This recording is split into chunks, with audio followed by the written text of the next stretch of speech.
अर्जुमंद बानू बेगम उर्फ मुमताज महल ही शहाजहानची आवडती पत्नी होती. मात्र शहाजहानने 14 लग्ने केली होती आणि मुमताज ही काही शहाजहानची पहिली किंवा शेवटची पत्नी नव्हती. तर काही इतिहासकारांच्या मते मुमताज ही शहाजहानची तिसरी पत्नी होती. तर काही इतिहासकारांच्या मते मुमताज ही शहाजहानची 6वी पत्नी होती. मात्र शेवटची पत्नी नव्हती एवढं मात्र नक्की. मग जर मुमताज ही शहाजहानची इतकी आवडती पत्नी होती, जीवापाड प्रेम होतं, तर मग त्यांनी बाकी लग्ने का केली?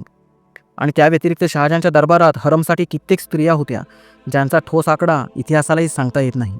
मग इतकं सर्व असताना मुमताजच्या मृत्यूनंतरही शहाजहानचं प्रेम इतकं प्रखर होतं का, की तिच्या आठवणीमध्ये शहाजहानने इतका मोठा महाल बांधला, तोही एकटीच्या समाधीसाठी?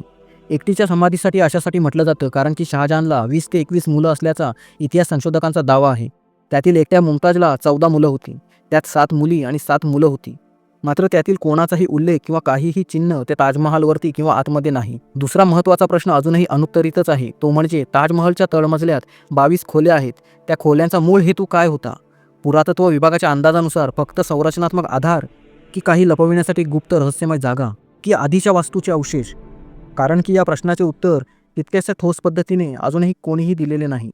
समाजात तिसरा मुद्दा चर्चेला जातो तो हा आहे की मुख्य घुमटात आणि खोल्यांमध्ये छिद्र आहेत.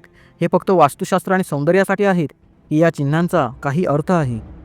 हे असं यासाठी म्हटलं जातं कारण की शिवमंदिर असल्याचं म्हटलं जात होतं ताजमहलला, आणि भगवान शंकराच्या पिंडीवरती पाणी पडण्यासाठी अशा प्रकारचे छिद्र असावेत असा दावा केला जातो. पुढील मुद्दा असा आहे की ताजमहल यमुना नदीच्या काठावर आहे.